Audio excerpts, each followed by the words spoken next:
Welcome to this tutorial on using Wiggio at the University of New Brunswick. So as you can see in this training course, I've got a link here to a tool called Wiggio. So Wiggio is just a group collaboration tool within Desire to Learn. So it just makes it easier to do any kind of online group work. So in this course, I just have a link right here next to my resources for Wiggio. In your course, it may be a little different. You might have it available under resources or communication. Somewhere in there. But in this instance, I'm just going to basically click on Wiggio. And what it does is it automatically authenticates me into the Wiggio environment using my UNB account. So you can see here, Chester Copperpot's been authenticated here into Wiggio. And so as you can see here, it just brings me into this Wiggio homepage. And so what you need to do is, with Wiggio, when you go on to do your group work, there has to be a group administrator who creates the group and adds the members. So if you are a group admin for your group, you would just go on and you would just click this Create a Group Now button. So you just have to assign one of the group members to do this. And so they go on and they put in their group name. So if, for example, we were a part of the Lab 2 group, for example, you could just go Lab 2 group and put in the password here. So maybe the password is just going to be Lab 2. So how do you want the members of the group to be notified when things happen within Wiggio? So for example, once they get added to the group, once any files are added or any meetings are set or anything like that, you can have it so that the other members of the group are notified via their UNB email. You can have it so that they're notified by their email or SMS, which is just like a text message to their phone. A daily summary, so if at the end of the day, they would just basically get a summary of all the activity that happened within the group, or no mail. So it acts like a discussion board where the members won't be sent any posts or messages. They actually have to log into Wiggio to see the changes. So I don't actually recommend that one. Probably one of the first two options are the most popular. The default is that they just receive that email. So if we leave that checked off, we can just press the Create button, and it creates this Lab 2 group for us. And so now what we need to do is just go and add the other members of the group. So to do that, there's just this little Add Members option right here, just under our group name. So if I click Add Members, I can go on here and I can add them by their email addresses. Now it's really, really important to note that when you add these users, you have to add them via their UNB email, not their Desire to Learn email. So they are a bit different.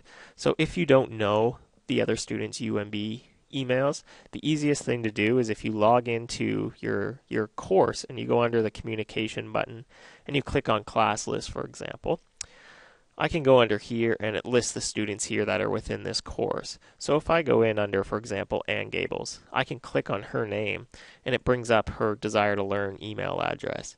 So the Desire to Learn email address and the UNB email address are almost identical. The only difference is this little @LMS just right here. So if I wanted to add Ann to my group in Wiggio, I would just put in the email address ann.gables@umb.ca instead of @LMS. So I just go on, grab this email address right here, for example, and I can close out of this. And then what I need to do is I just need to log or just click back into Wiggio and just put in the email address here. So I'm just going to put in any old address. So I'll put in my kcormier@umb.ca, for example. And so once you go through and put in everyone's UNB email addresses here for your group, you can just press this little invite button. And once you do this, it'll just say these new members will be added to your group, and you click on OK. And then once you do that, you can see here under the contacts area that the people that you add to the group will start showing up. All right, so now we've got our group created. We've got our members. Basically, they've been notified that they are part of the group, so they just have to go and sign up for the group. And so now we can start doing things. So, for example, under the feed area, this is almost like a social media type of feed where you can go on and you can do basically everything from within this area. So, for example, if I had a file I wanted to share on Wiggio with the other group members, I can just click on this little files and I can drag and drop, for example, a Word file from my computer here into this little box right here. So I'm just going to drop it. And it should just take a few minutes here to load. And it says files uploaded. Please click add to save. And so just down here, there's this little post button. Actually, if I just press post, it'll post this Word file for me. So I click post, and then it says your files have been successfully stored. So I click OK, perfect. So what it does is it just uploads this Word file for myself and for the other group members to see. So the participants here is Lab 2 group, so that's who sees it. Now there's the option to download. You can view the file if you just want to view it. You can actually edit it, almost like a Google Docs type of thing. So I'm going to click that just to show you. So if I click the edit button, what it does is it opens up a new tab on my computer, and it just says this is an example of how a Word file would display in Wiggio. And then you can just, the other group members can actually collaborate. They can make changes to this document if they want. So I'm just going to put I love this. And then over here, there's some options for you for bolding and all of that. So it's again, it's almost like a Word type of thing. It's really quite unique. And so if I come over here and press the File button right here, I just click File and Save. And it says saving over here, and then document saved successfully. So I'm just going to go up to the tab here and click out of that. And you can see right here that this is the original file that was uploaded, and then this is the file that I just went on and edited. So if I click on the view right over here, again it'll open up a new tab here and show me my changes. So again, group members can go on, they can collaborate and work on documents within this area. Link. So if I go under this little link tab right here under the feed, I can put in a URL. So I can put in http://www.unb.ca/D2L.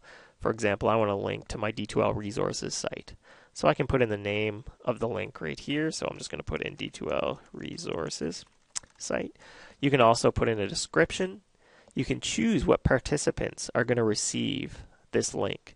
So if you don't want one of these people to receive the link, you can just click on the X button right here, and they won't receive this link in their feed area. And then once you have everything set up with the link, you can just press the post button, and then it just posts it here under the feed for the other students to see, so they can click on this, and it just opens up here within a new tab. And the third tab here is meetings. So we can go on and we can schedule some meetings. So what kind of a meeting would you like to schedule? You can schedule an in-person meeting, face-to-face. You can do a conference call, which would just be done over the phone. You can do a virtual meeting, which would be just using webcams on the computer that you log in with. And finally, a chat room. And then you just give your meeting a name here. So we'll just say Lab 2 group meeting, and then the place here, I'll put student union building or the sub. The length of the meeting, maybe an hour. When, you can start right now, or you can go on here and click on that, and you can set a date and time, request availability. Maybe I'll set a date and time sometime in the future, as for example the Thursday the 23rd, and the time, I don't think we want to do it at 1 a.m. We'll put it in here, say 1 p.m. And we can choose the members that we want to receive this meeting notification, and then I'm just going to press the post button, and it saves that. So we've got our event here that's posted for everyone to see under the feed area. You can also create to-do lists. So if you have certain group members that you want them to do things, you just go in and put in their list name. So Kevin Cormier, you can add the task right here. You can actually assign due dates to the task if you want to by just clicking on this little guy here. So, do research, and you can add another task here by clicking on that. And you can click X if you don't want the other group members to see what task the admin is, I guess, assigning to one of these group members, or you can make it so that everyone in the group has access to it. I do kind of recommend having everyone have access to the task, just so each group member can know what the other group members, I guess, are working on. And so you just press the post button, and you can see their to-do list here, and you can also create polls. So if I wanted to create a poll name, we can just put Lab 2 group poll, and maybe I wanted to poll the group members on on a question here. So, do you feel everyone contributed equally to this group project? And then you can select either yes or no, short answer, or multiple choice. I'm going to just select yes and no. And then down here, all I have to do is, again, it shows you the participants. So whether or not you want the participants to see this. Actually, I just want to scroll to the top. There's one little thing here I forgot to mention is it says do not show participants' names in the results. If you want it to be anonymous, you would check that off. Otherwise, it would show the other student group members' names and how they responded to this poll. So if you do want it to be private, you can check that box off. And then you would just press the post button, and then it would post the poll right here. If I go under the messages area here, I can create messages for group members. So you can create a text or a video message. You put in the subject here, you would type your message, and then you can add participants, hide participants right here. You can click X to get rid of them if you wanted to. And so I'm just going to cancel out of this. And then you can create an event. So if you're a sporting team or anything like that and you wanted to create some kind of an event, or for example, when you're presenting your Lab 2 group project. So Lab 2 project presentation, and you can put the when and where. So for example, we wanted to do it on the 30th at noon to 1. You can repeat. You can put the place here. So Tilly Hall, room 102. You can put in a description here. You can remind yourself 30 minutes beforehand, or any of these, an hour, 2 hours. Maybe you want to get reminded an hour. You can even put in your cell phone number here if you wanted to. I'm just going to cancel out of that because I do want to show you in a minute where you can edit your personal settings. And once you have this set up, again, you can include the group members right here. You can get rid of anyone if you want to, and then just press the post button. And you can see the event here. So if I go under my folder tab here, I just wanted to show you, under this folder tab, it just shows you the Word file that was loaded, as well as a link to the resources site. And if I go under this calendar right here, what it does is it shows me some calendar events here for this. So I can see we've got our lab meeting on the 23rd, where we're going to get together with our group, and then we've got our project that we're presenting here. So I put those items here within our calendar. And just a few other things here under the group options area. I can go under group settings, and as the admin, I can go on, I can change the name of the group, I can change the password for the group, I can add a description or change it. I can change any of these settings as the group goes on, how the students within the group want to be notified. I can set permissions, what I want the other group members to be allowed to do. Maybe I don't want the other group members to be allowed to invite any new members, so I'm going to select that so they can't. I can add a color to be associated with my group. I can have it so that email addresses are hidden so that nobody in the group sees the other students' email addresses. And then you can just press the save button once that's done. Okay, so one other thing I just wanted to show you under this group options area is under this group settings. If I go in, at the very, very bottom, there's the ability to delete this group. So after your project's done, the administrator may want to go on and delete the group so that it's no longer showing up on your Wiggio feed. And then just one other thing here is that under your account information here, so Chester Copperpot, for example, if he wants to edit any of his profile information, he can go on and go under his profile, change name, email addresses, password.